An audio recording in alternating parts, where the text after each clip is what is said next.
And just who the hell are you? Detective Ida Bainbridge, ma'am. And I feel like you might just be able to help me. Really now? A girl your age is running around solving murders? Sorry, but I find that hard to believe. Hey, I'm not that young. I'm the best detective this town's ever seen. Oh, you don't say? Well, why don't you prove it to me then? I'm sure a smart girl like you would have no problem solving something as simple as, oh, I don't know, solving how I died. Yeah, I could totally find that out. No problem. Give me just 1 sec. Take your time. There, reason for death. What's it say?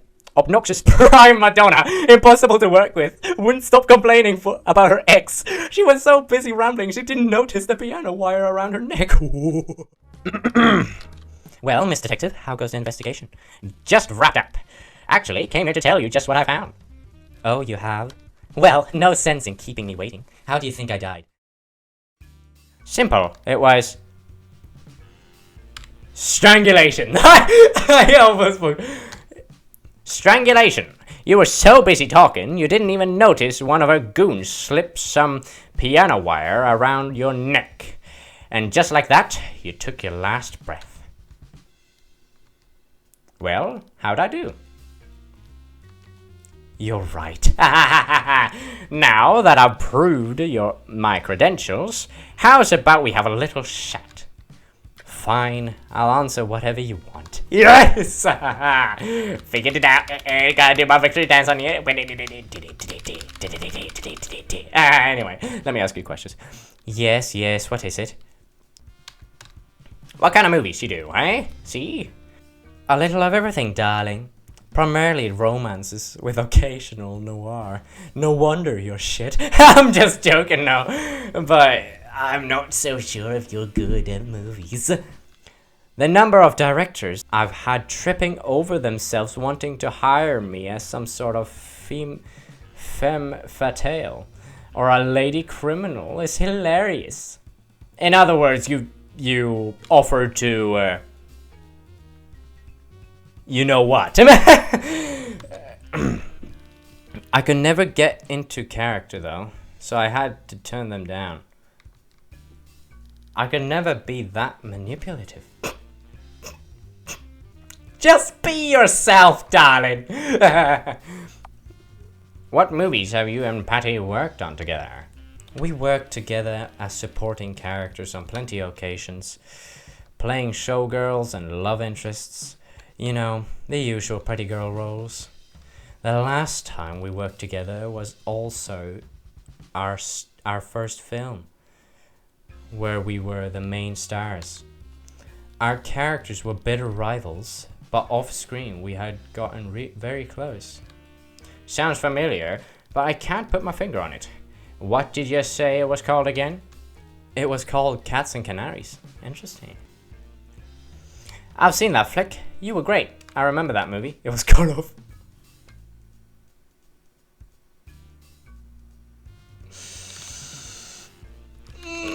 I really want to say it was bad, but I don't know if that will affect my ending.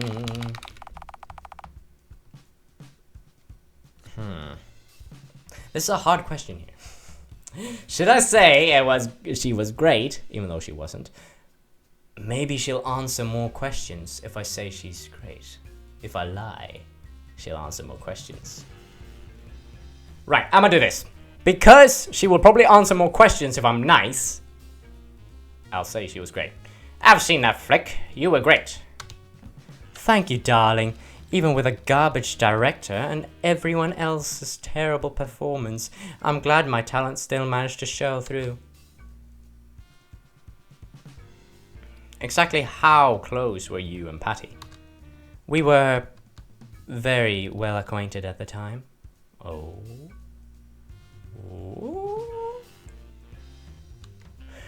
We would practice our scripts together in a dressing room and have drinks. Talk about all sorts of things. I didn't speak to her again directly for a long time after filming wrapped up. She seemed to just move on. How'd you end up here? My manager quit after a disagreement we had. Wonder what that disagreement was. So I had to find casting calls on my own. After a couple of failed auditions and rejected scripts, I got a call from the director on the phone. She said she had a role perfect for me. What was it? It was about a woman whose husband cheats on her. And then she... Okay, I think this is a little bit wrong, but... And then she makes it her mission to frame him for a murder and ruin his life. How nice! It was quite the comedy. She said the script had already been approved, so the board wouldn't get in the way. Though, now that I think about it, there's no way the script was up to code. Why are you so mad at her? I'd rather not get into it. Why don't you ask Patricia? Because she doesn't answer either. That's why. I'm sure she'd be happy to recount how she ruined my life. I'm sure she'll have no problem telling you how she ruined my life. Alright, how did you ruin her life, dear? I have to ask. Are you done? Can we leave now? Can I ask you something? I guess it couldn't hurt. What is it? What did you do to piss her off anyhow? What did you do indeed? I mean, you said y'all have had a feud going for a while now, but where did it start? Why don't you just ask her? She told me to come to ask you. Fine, here's the whole story. We were co-stars on a movie a few years ago. It bombed so hard at the box office that the company we worked on went belly up. Since then, she's sworn that I sabotaged the film somehow to try to destroy her career. So she's been trying to ruin mine. I see.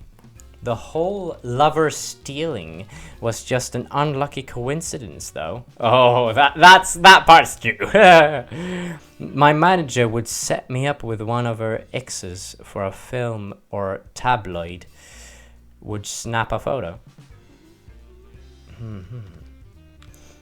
And by that time, I was so mad I just went along with all of it and to hurt her. My God, you just wanted to hurt her, didn't you? I thought we had left on good terms after filming Wrapped. We'd gotten along so well during it. And then suddenly I was seeing her bad-mouthing me to tabloids, among other things. And I wasn't going to go down without a fight, so I called her out on it. Then she started trying to steal roles out from under me, and it just kept going on until there was an all-out feud. Directors and co-workers picked sides. Things got messy for a while. It calmed back down after the tabloids got bored, but she never did give up on it. Sometimes I wonder if she even really enjoyed being around me. If she was just waiting until filming Wrap to start a fight and use it to get her attention. Sorry, I've probably said too much. Huh? Well, thanks for the info. Right. Well, Patty said she didn't know what she did to piss you off in the first place. Oh. That's true, she didn't know. Said that after filming you were pissed about the movie flopping and blamed her. That is true. Oh. It'd just be like that harpy to leave out anything that'd make her look bad. You want to know the truth? What? I don't know if you caught on earlier, but in case you're dense, me and Patricia were in a relationship during filming. I understood that. I understood. Or at least, I thought we were. I mean, if not, then what were we? But it doesn't matter now. Because guess what happened soon after filming went up? I see that floozy hanging off of some new guy's arm. Laughing and talking like they'd known each other for years. Didn't even try to return any of my calls. She acted like she didn't even know me. Nice way of letting me know our time together didn't mean shit to you. Jeez. Yeah, I can see why you're pissed off. Why you're pissed now. But really, it's funny. She goes around saying I went and stabbed her in the back when she's the one who left me hung out to dry. You know, saying stabbed in the back isn't really the nicest thing to say to Ida, alright? Just saying. All those evenings together, everything we shared, what a waste. Excuse me a second, I gotta go ask Pat a few questions. Don't let me stop you. Why the hell didn't you tell me she was your ex? What are you yelling about? You went and broke Joanna's heart. She told me everything. Why didn't you tell me if it was this complicated? It's no wonder she went all revenge crazy. Hold on. Let me get this straight. Joanna told you we were lovers, and I cheated or something, and that's why she's mad? Yeah, that's about it. Oh, of course, she'd cook up a lie like that for sympathy of points. We had a fling during filming, but that was all. Okay. A short backstage romance. It wasn't a real relationship. I thought she'd understood that. Well, obviously she thought it was something more, and you need to go apologize. For what? Misunderstanding? I doubt she'd even hear me out. You gotta at least try, Pat. I'm not going to apologize for things I never even did. We were never together, and I wasn't even dating the man she says I cheated with him. I don't even like men that way. I see. Alright, good to know. You still broke her heart, and still tried to ruin her career, as retaliation for what she did to me, trying to ruin my reputation. Still don't excuse you moving on along without even a proper goodbye and never speaking to her again. You gotta own up to what you did, Pat. Oh, come on, Ida, don't be like that. Heartbreak happens all the time in Hollywood. She should have known what she was getting into. Yeah, that's the face. That's the face. How was I supposed to know that she thought it was more than it was? And I only moved on quickly because my manager had set me up with him to try and repair my image. You understand, don't you? I didn't mean to hurt her. It just kind of happened. Ida, cut it out. Oh, the silent treatment. I just realized that that's what this lady said that didn't work on her, but this clearly is working on Patty. It's clearly working on Patricia, that's for sure. Fine, I'll apologize. Just stop staring at me like that, will you? The silent treatment always works. Glad we've come to an agreement.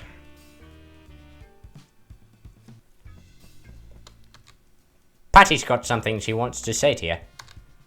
That's so. Patricia, Joanna. I'm sorry. I'm sorry you misunderstood our relationship and got your feelings hurt. Oh no. And I guess for dragging your name through the mud. But really, you should have... After what? You deserved it after all. What you put me through. Do you even know how many PR nightmare little tell-alls were? Oh, that's rich coming from you. As if pretending I was nobody wasn't enough. You had to go and try to make sure I never worked again. Okay, ladies, just come. I should have never trusted you to begin with. You always were a selfish bitch when we worked together, and I should have seen it coming. Oh, that's a laugh. I let you borrow my makeup and drink, my champagne, and a knife in my back. Is my thanks? Oh, right. Excuse me for not being grateful for your endless generosity after you threw me away like trash. My mistake. Listen, wait, oh my god, I don't even get to say anything as a detective anymore. You know the reason the movie failed was because of your wooden acting. Oh, spare me. As if your performance was anything to write home about. At least I knew how to work with a bad script. To be fair, from what I've seen, I'm actually on Patricia's side. Because, like, even the directors say, like, she's impossible to work with.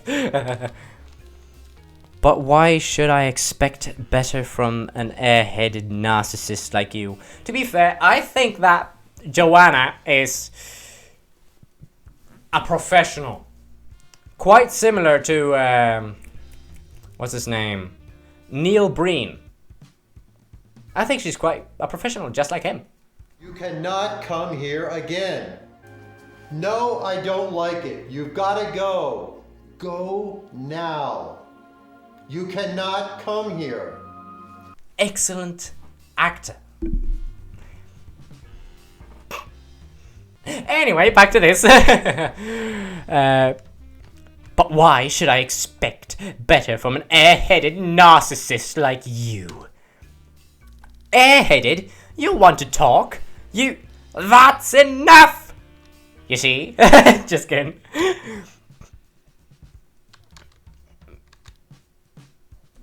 If you two want to sit around and argue over stupid bullshit until Patty dies, so you can bitch for all eternity, be my guest.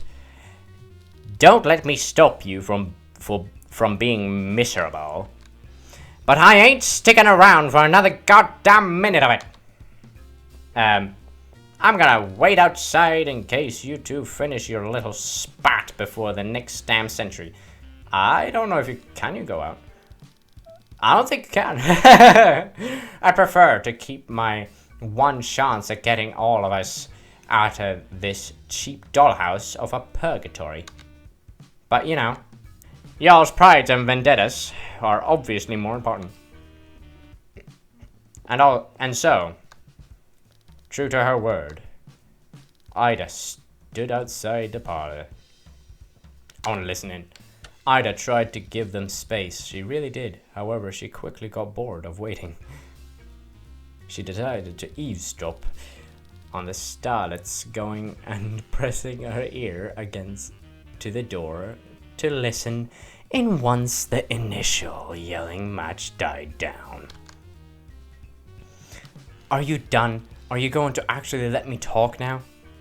Fine. Make your case then. If it'll get you to leave any faster. Alright. I'm sorry. What? I'm sorry. I should have told you what I thought was going on. I should have called you back. I should have kept my mouth shut. I just want to know one more thing. Why? Why didn't you just think we had... Because I'd had my heart broken already, thinking something was more than it was. When I was young, I had my first backstage relationship with a co-star. We hit off well, but after filming wrapped up and parted ways, it was like it never happened. She acted like she didn't even know me in passing.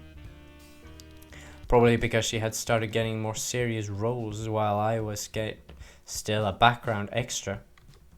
I ended up just not taking relationships seriously anymore. I thought it was just how things worked here. But that doesn't make what I did any less awful, Joanna. I really enjoyed working on that film with you. I genuinely did. And if I'd just been less of a stubborn bitch, then maybe we could have gone differently.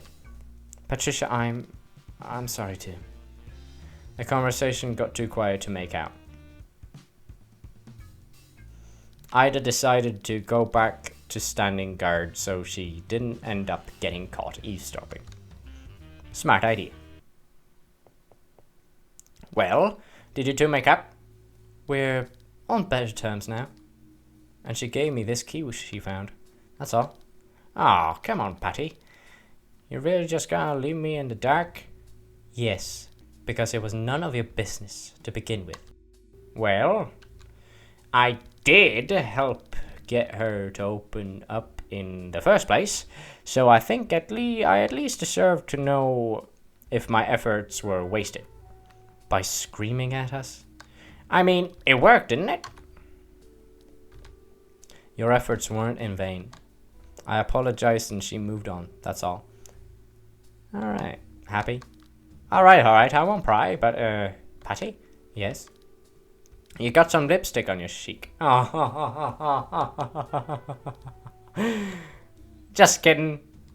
Psh, you should have seen the look on your face. Haha, very funny. But the fact that she got nervous. Haha, very funny. Let's just see if we can find what this key opens. Let's see here. Lockbox. That's that. I'm gonna enter here again. Hello. Okay, I guess you moved on. I'ma save. Want to save? Yes, I would love to save. Thank you very much. Alright, let's go. We can open that little box. It all leads together. Maybe she can unlock these ones. Alright, let's hope this works. Patricia hands over the lockpick to Ida. Done! There we go. I don't like this room. How sweet. Sweet indeed. An old empty teacup.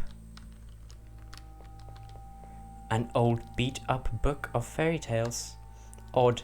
I never would have taken the director for the sort that reads this kind of stuff.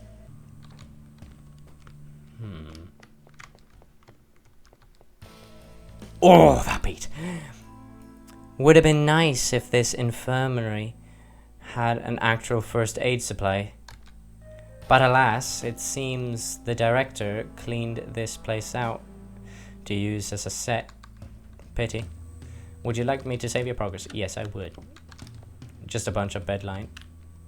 What did it say? Just a bunch of bed linens. Alright. Interesting. Let's see. Is there anything else in here? How sweet. How sweet. How sweet. Sorry. Couldn't resist. Right. How about this door? Ida, a little help? Sure thing. Done. And in record time. A Ouija board. A Luigi board. A Ouija board. Nobody knows.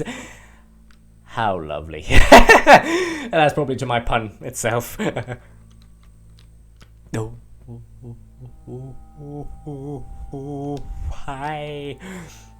What a weird little dolly. Okay, it's a doll. Still creepy as shit though. I ain't gonna touch that. Looks like an old notebook. It's full of loose papers and has property of Josephine Violante written on the cover. It's got smudged ink on several entries and pages are falling out, but no denying it's a diary. And it has some spare necromancy notes.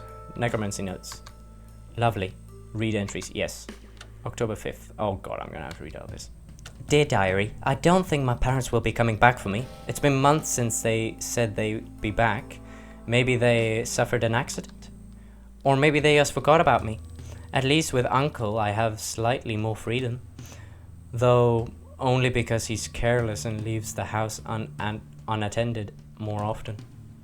Even so, I miss them. I wish I could escape. But where would I go? If my parents don't want me, surely nobody else will take me. I'd rather die than spend my days at some broken down orphanage. I can't live like this anymore. I have to do something. I could just kill him. I'm sure nobody will miss him. Oh, she was a killer already back then. I don't know how young she was. If I've been reading grandmother's notes right, I should be able to resurrect him as a rather useful puppet. He could easily stand in as a fake guardian until I'm of age and can simply inherit the estate. Once he's dead, I'll be completely alone. I can't wait. That's worrying. Undated diary. Dearest diary, I haven't heard from Uncle all day. Not that I'm entirely complaining. I've searched the house and he's nowhere to be found, though his car is still outside, which is rather odd. The only place I haven't checked is the basement, and I've been warned time and time again to stay away by both him and my late grandmother. But I have no other options but to check in there. I know what's been going on in the basement. Uncle hasn't been very honest with me. His soirees weren't for fun and dancing. They were cultish meetings. Ooh. I found my uncle alone, bleeding and clinging to a stone altar to stay upright. I watched from the doorway as he slowly died there. He deserved it. He took everything from me. He let my parents abandon me. I won't mourn him. I came back to record everything before I begin my experiment and to get my resurrection notes. All the books down there are useless. They're all books on sealing away entities and keeping them at bay. One mentioned something about the destruction of the undead. Completely worthless to me. Alas, diary, our companionship has come to an end. You served me well, but now I need to make some new friends. Okay. Are there any notes? A step-by-step guide on raising the dead, it would appear. There's mention of how to keep the dead fresh and unseeable, and how to patch up an abomination should the rot take over. I assume that abomination is that thing I smashed in the head with a wine bottle. There is also a warning as the importance of the separation of the spirit and body before one should resurrect a corpse in such a way. Should the soul and body not be properly separated before the ritual, the creation of a semi-corporeal spirit may occur. This spirit would be very difficult to dispel with normal cleansing methods. A soul may still stay with the remnants of the body from an hour up to a full day. It is best to cleanse the remains used beforehand as a precaution. Okay, that's a worrying diary. All empty. Oh no, I'm gonna have to hide it, aren't I? No way in hell I am sleeping in there.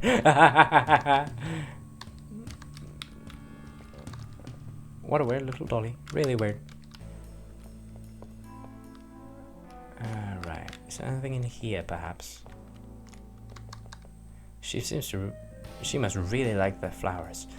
Not enough to care for them, though, since she has mostly fake ones laying around. One of the director's cameras, though this one looks pretty banged up. The lens is broken and the legs looks shoot on. Right, I just want to see more props and costumes. Hey, what's that? What's what?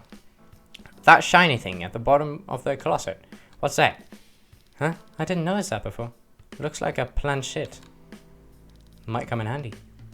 I don't see how a little hunk of wood and glass is gonna help us. But sure, let's take it along. Alright, I got something here. A thin wooden shield mounted on the wall. Some weapons. Perfect. They would be if they weren't made of cardboard tubes and paper mache. Yeah, exactly. Did I really manage to break that with my fall? For some reason, that doesn't surprise me. You asshole! That was just mean. Right, I'm gonna get the hell out of here. There we go. Okay, I got something new. Wait a minute. I just found out what a planchette is!